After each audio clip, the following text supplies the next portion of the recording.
मुंबई भारत की आर्थिक राजधानी और साथ ही साथ एक ऐसे उद्योग का ठिकाना जो दुनिया भर में प्रसिद्ध है। जी हां, बॉलीवुड की फिल्में दुनिया भर में मशहूर हैं। साथ ही साथ बॉलीवुड के अभिनेता विश्व के कोने कोने में जाने जाते हैं। बॉलीवुड के हीरो, हीरोइन और विलन के अलावा एक और किरदार है जिसके बिना फिल्में अधूरी लगती हैं। वो जो दर्शकों को हंसाता है या फिर अपनी भोली भाली बातों से रुलाता भी है। जी हां, बात चल रही है कॉमेडियन की। महमूद जगदीप और केशव मुखर्जी से लेकर पेंटल असरानी और कादर खान ने ये किरदार बड़ा खूब निभाया है। लेकिन सही मायने में पिछले 2 दशक से एक ही है जो कॉमेडियन के किरदार में छाया हुआ है, जॉनी लीवर। जॉनी लीवर को बॉलीवुड का किंग ऑफ कॉमेडी कहा जाता है। मैं लोगों को हंसाता था मगर हंसी मुझसे कोसों दूर थी। दौलत, शोहरत, नाम होने से इंसान खुश होगा ये जरूरी नहीं है। जब ये सारी चीजें मिलने के बाद जब आपको शांति नहीं मिलती तो कोई फायदा नहीं होता। मेरी जिंदगी में यही होता रहा। वो क्या है जिसने जॉनी लीवर की शांति को भंग कर दिया? वो जिसके चेहरे को देखते ही लोगों की आंखें चमक उठती हैं, हंसी के फुहारे फूटते हैं। उसके जीवन में ऐसा क्या घटा कि उसकी खुद की हंसी छिन गई? मैं जॉनी लीवर, मेरा असली नाम जॉन राव है। मैं आंध्र प्रदेश से हूँ। मेरे माता पिता बहुत पहले मुंबई आ चुके थे। मैं मुंबई में धारावी बाटू का लेबर कैंप में रहता था। फिर 10 साल की उम्र में मैं किंग सर्कल में शिफ्ट हुआ। किंग सर्कल के स्लम्स में मैं रहता था। गरीबी में ज़िंदगी गुजारी हमने, मगर हंसी और खुशी में। हम लोग स्लम्स में रहते, झोपड़पट्टी में रहते थे। बारिश के दिनों में घर में पानी भर जाता था, घुटने तक पानी आ जाता था और हम लोग सब बच्चे थे छोटे, खटिया पे बैठ जाते थे घर का सामान वगैरह लेकर के। और मेरे माँ बाप जो हैं वो बाल्टी से पानी बाहर निकालते थे। घर पूरा पानी से भरा हुआ था और मैं ऊपर खटिए पे खड़ा होकर के छोटा सा बर्तन लेके, क्योंकि ऊपर से भी पानी टपकता रहता था, तो वो पानी को पकड़ने की कोशिश करता था, खामा खा बैठे बैठे टाइम पास करने के लिए। तो छोटे से कटोरे में पानी को पकड़ने की कोशिश करता था, ऐसे कभी ऐसे कभी ऐसे, कैसे। तो इन्हीं हरकतों से कॉमेडी, डांस मेरे अंदर से निकला बाहर। क्योंकि मैं किसी इंस्टीट्यूट में या किसी एक्टिंग क्लास में तो नहीं गया। तुमने गॉड फादर का नाम सुना है? वो मैं नहीं हूँ। गॉड फादर पार्ट 2 का नाम सुना है? मैं वो भी नहीं हूँ। देखा जाए तो मेरा जो एरिया था किंग सर्कल, वो एक इंडिया के मैप की तरह था। हर तरह के, हर किस्म के लोग वहाँ थे। अलग अलग भाषाएं बोलने वाले लोग थे और मुझे बचपन से ही लोगों की नकल करना, लोगों की कॉपी करना, ये इसकी आदत थी। लोग बड़ा एंजॉय करते थे, डांस वांस के प्रोग्राम्स किया करता था। ये करते करते करते 17 साल का हुआ। तो 17 साल का जब मैं हुआ तो स्टेज पर स्टैंड अप करना शुरू कर दिया, मिमिक्री के प्रोग्राम्स करने शुरू कर दिए, एक्टरों की आवाज़ें निकालना, ये सारी बातें थी। फिर जब मैं 18 साल का हुआ, मेरे पिताजी की यहाँ नौकरी पर लग गया। मेरे पिताजी हिंदुस्तान लीवर में काम करते थे। अब हिंदुस्तान लीवर में मैं काम करने लगा, 6 साल वहाँ नौकरी की। तो वहाँ भी मैं प्रोग्राम्स वगैरह करता था, तो वहाँ से मुझे लीवर नाम मिल गया। तो जॉन राव से मैं जॉनी लीवर हो गया। मेरी मक्के की रोटी, मेरा सरसों साग, मेरी तंदूरी चिकन, मेरे लस्सी का ग्लास। फिल्मों में मुझे जो ब्रेक मिला है वो 1980 में मैं कल्याण जी भाई के साथ उनके यहाँ बैठा हुआ था। कोई चेन्नई से प्रोड्यूसर आए थे, तो बोले कोई छोटा सा कॉमेडियन चाहिए था, 2-4 दिन का काम है। तो कल्याण जी भाई ने कहा कि यहाँ बैठा हुआ इसको ले जाओ। तो पहला ब्रेक मुझे चेन्नई जाके उस फिल्म में मैंने काम किया था। बहुत डरा हुआ था, मैं पहली बार कैमरा फेस करने जा रहा था और इतना डर था कि मैं रात भर सो नहीं पाया, बुखार आ गया। और नेक्स्ट डे जब शूटिंग पे था तो मैं ट्रेन पकड़ के भागने की सोच रहा था और मैंने किसी तरह रुक के वहाँ काम किया। उस फिल्म का नाम था ये रिश्ता न टूटे। फिल्म का नाम ये रिश्ता न टूटे, और नाम तो ऐसे ही कुछ था, लेकिन आज तक रिश्ता ऐसे ही टाइट है। वहाँ से करते करते करते करते शोज़ भी कर रहा हूँ, कुछ फिल्में भी कर रहा हूँ, और वर्ल्ड टूर करना शुरू कर दिया। अमेरिका, इधर उधर पूरी दुनिया में घूमने का मौका मुझे मिला। गरीबी के झोपड़े को पीछे छोड़ जॉनी लीवर अमीरी के महलों में बस गए। सफलता, दौलत और शोहरत उनके कदमों को चूमने लगी। इंसान को अपनी पिछली ज़िंदगी नहीं भूलना चाहिए। मैं ये भूल गया कि मैं हिंदुस्तान में एक मजदूर था। हर एक का दिमाग ख़राब होता है, मेरा भी दिमाग ख़राब हुआ था। मुझे याद है मैं शोज़ के लिए एसटी बसों में सफ़र करता था। 3rd क्लास डिब्बे में मैं सफ़र करता था विदाउट रिजर्वेशन। अब उसके बाद जब आप फ्लाइट में उड़ने लगते हैं तो ज़मीन आसमान का फ़र्क हो जाता है। मैं घंटों सफ़र करता था, 36 घंटे, 40 घंटे, मुंबई टू दिल्ली। अब पौने 2 घंटे में आप दिल्ली जा रहे हैं फ्लाइट में। पौने 2 घंटे और 36 घंटे, बहुत फ़र्क होता है। अब देखिए, ये पौने 2 घंटे की फ़्लाइट भी आधा घंटा लेट होता है तो हम बोलते हैं यार फ्लाइट डिले यार, वेरी बैड, क्या एयरलाइंस है, वेरी डिले, लेट है। हम ऐसी बात करते हैं और अब ये भूल जाते हैं कि 36-37 घंटे, कभी गाड़ी कहीं रुक गई तो 45 घंटे, और यहाँ 5 स्टार 7 स्टार होटलों में रहते हैं, बिजनेस क्लास, फर्स्ट क्लास में आप सफ़र करते हैं। ज़मीन आसमान का फ़र्क होता है। जो हम तकलीफ़ों से उठे थे, अब अचानक आपको अच्छी चीज़ें मिल जाती हैं तो आपको उसकी आदत पड़ जाती है। अब पिछली ज़िंदगी आप भूल जाते हैं। अब जब आप शोहरत में होते हैं, सक्सेस आपको मिलती है, तो आप अपने भूतकाल को, पास्ट को भूल जाते हैं। क्या दौलत और शोहरत ही सब कुछ है? क्या सफलता हासिल करने से हमें शांति मिल सकती है? जब आपके पास आपको सक्सेस मिलती है, पैसे आपके पास होते हैं, एक अच्छा घर होता है आपके पास, जब ये सारी चीज़ें मिलने के बाद जब आपको शांति नहीं मिलती तो कोई फ़ायदा नहीं है। मैं बहुत शराब पीने लगा था। शराब मैं 1.5 बोतल पीता था। यहाँ से हम अमेरिका जब मुझे जाना होता था तो उस वक्त डायरेक्ट फ़्लाइट नहीं होती थी, वाया लंदन जाना पड़ता था। 18-20 घंटे का सफ़र होता था। अब 20 घंटे के सफ़र में आपको तो बहुत ही बोर होना है। 2 घंटे की फ़्लाइट आपको भारी पड़ता है, तो 20-22 घंटे की फ़्लाइट जो है वो आपको तो बहुत तकलीफ़ देगी। तो फोकट की दारू मिलती थी, एरोस्टेज आती थी हमारी, दारू लेके आ जाती थी। जब मैं शराब पीता था, मेरी बीवी बहुत मुझसे नाराज़ होती थी, वो गुस्सा होती थी, झगड़ा होता था। वो मुझे शराब के लिए मना करती थी, मुझे गुस्सा आता था। मुझे और किसी बात पे गुस्सा नहीं आता था। शराब के लिए मत बोलो। मैं बचपन से मेहनत करके अपने आप में मैं खड़ा हूँ, मेहनत करके कमा के अपने बलबूते पे खड़ा हूँ। मैं अपनी औरत को नाराज़ किया, अपने बच्चों को दुख दिया, अपने माँ बाप को दुख दिया। शराब में डूबे हुए कॉमेडी के बेताज बादशाह को जरा भी एहसास नहीं था कि उसके जीवन की सबसे बड़ी चुनौती उससे कुछ ही कदम दूर थी। मेरे बेटे को ट्यूमर हो गया था गले पे। ऑपरेशन नहीं कर पाएंगे क्योंकि ट्यूमर है, वो नसों में जकड़ा हुआ है। एक भी नस बाय मिस्टेक कट जाए वो पैरालाइज हो जाएगा। क्या जॉनी लीवर अपनी ताकत में चलते हुए अपने जीवन की सबसे कठिन परीक्षा का सामना कर पाएंगे? मेरे बेटे को ट्यूमर हो गया था गले पे। अब मैंने उसका बहुत इलाज किया, डॉक्टर के पास गया। डॉक्टर ने कहा इसका ऑपरेशन करना पड़ेगा। तो मैंने कहा कर दीजिए। बोले आप बेफिक्र रहो, 15 मिनट में इसको ठीक कर दूंगा, मैं ट्यूमर निकाल दूंगा और ये ठीक हो जाएगा। एक 10 मिनट के बाद ऑपरेशन थिएटर से कोई आता है और मुझसे कहता है कि डॉक्टर साहब आपको बुला रहे हैं। मैं ऑपरेशन थिएटर में जाता हूँ तो मेरा बेटा टेबल पे लेटा हुआ है और इतना बड़ा कट था उसका। और मैंने कहा जी क्या बात है?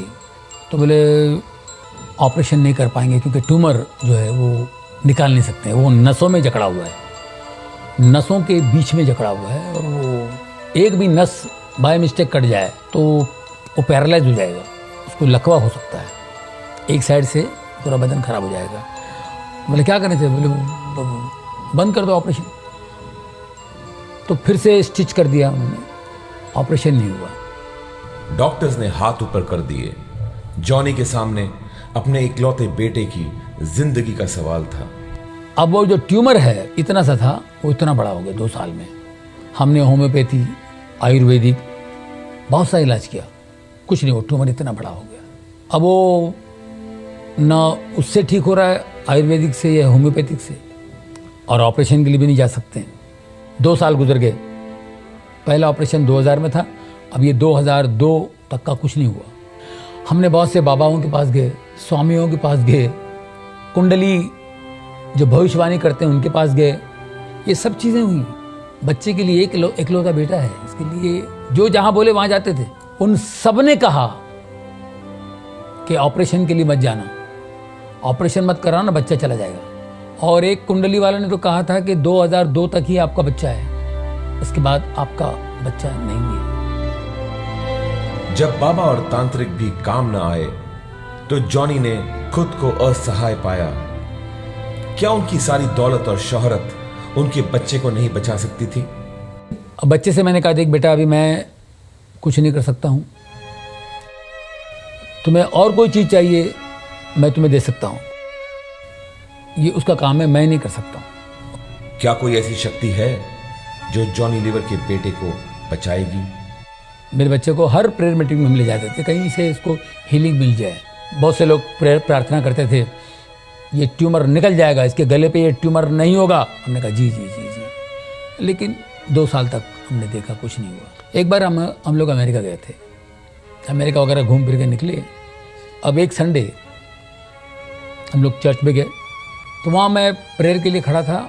जो पास्टर की नज़र पड़ी मेरे बेटे के ट्यूमर पे, तो मैंने कहा जी ये ट्यूमर है। उन्होंने कहा इसको ले जाओ, न्यूयॉर्क में एक हॉस्पिटल है स्लोन केटरिंग, उसमें ले जाओ, ये ठीक हो जाएगा, इसको खुदा ठीक करेगा, तुम खुदा के घर में हो, God is going to heal him, take him to Sloan Kettering hospital, it's a good hospital, God is going to heal him, God is going to heal him. तो 2-3 बार उन्होंने बोला God is going to heal him. मैंने कहा जी जी जी। मुझे बहुत अच्छा लगा। उन्होंने ये नहीं कहा कि हॉस्पिटल बहुत अच्छा है, वहाँ के डॉक्टर बड़े अच्छे हैं, डॉक्टर्स आपको ठीक करेंगे, डॉक्टर का नाम नहीं लिया, इसको ले जाओ, God is going to heal him. वो बात मुझे टच कर गई। क्या हम हमारी चंगाई के लिए परमेश्वर पर भरोसा कर सकते हैं? मैं बिल्कुल नरक में था, गलतियों में था, पाप में था। क्या आप मेरी प्रार्थना परमेश्वर सुनते हैं? और इतना बड़ा चमत्कार हो सकता है। क्या परमेश्वर पापियों की प्रार्थना को सुनता है? मेरी वाइफ ने कहा चेकअप क्यों करा रहे हैं आप, ऑपरेशन कराना पड़ेगा। और डॉक्टर ने कहा ऑपरेशन करे तो ये होगा, लकवा मारेगा, फलाना होगा, उसकी आंखों की रोशनी जाएगी, ये सब बातें थी। तो मैंने कहा देखो, डॉक्टर ने बोला ठीक है, लेकिन गॉड पे विश्वास करना बहुत ज़रूरी है, और जीसस हमारा जिंदा है। मेरी वाइफ ने कहा अगर वो जिंदा है तो आपसे बात करेंगे, आप उनसे पहले पूछिए। अगर वो खुद आपसे बात करते हैं, खुद बोलते हैं कि ऑपरेशन करो, तो ही मैं अपने बच्चे को अलाउ करूंगी, वरना मैं अपने बच्चे को ऑपरेशन के लिए मैं इजाज़त नहीं दूंगी।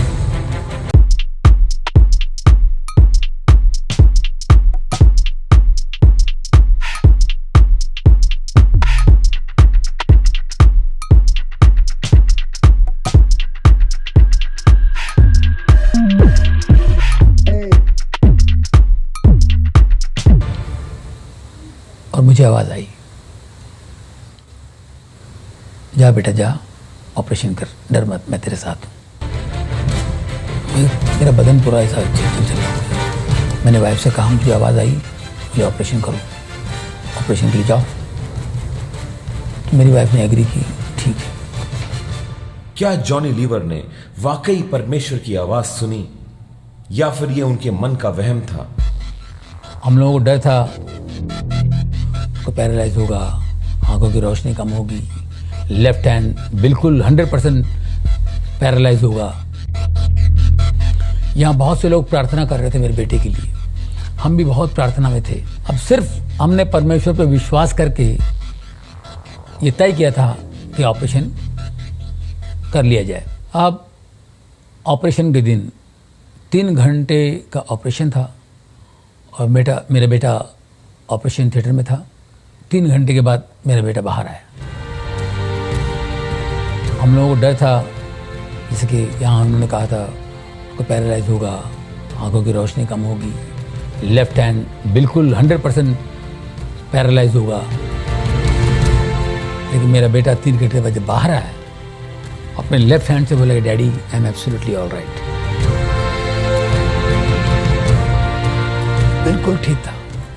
11:30 बजे वो बाहर आया और 12:30 बजे वो वीडियो गेम खेल रहा है। बिल्कुल कोई प्रॉब्लम नहीं। मैं बिल्कुल नरक में था, गलतियों में था, पाप में था। मैंने कहा कि आप मेरी प्रार्थना परमेश्वर सुनते हैं और इतना बड़ा चमत्कार हो सकता है, और ये चमत्कार कोई मजाक नहीं है, कोई मामूली चमत्कार नहीं है, इसको मैं इजी नहीं दूंगा। जिस दिन मेरा बच्चा ठीक हुआ, उसका ऑपरेशन बिल्कुल सही तरीके से हुआ, उसको जब चंगाई मिली, मेरी जिंदगी बदल गई। इतने बड़े चमत्कार का जॉनी के जीवन पर क्या असर हुआ? अब इसके लिए मुझे दारू छोड़ना पड़ेगा, सिगरेट छोड़नी पड़ेगी। वो सामर्थ जिसने जॉनी के बेटे को चंगा किया, क्या वही सामर्थ जॉनी को उनकी बुरी आदतों पर विजय दिला सकता है? तो मैंने सोचा कि भाई जिंदगी में बदलाव तो आने चाहिए, तो ये सारी चीज़ें छोड़ दूँ, शराब, सिगरेट, ये वो।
वो एक है, वो कौन है? परमेश्वर का हाथ थाम लीजिए, उनके बेटे यीशु के नाम से आपका हाथ थाम लेगा। बदलने की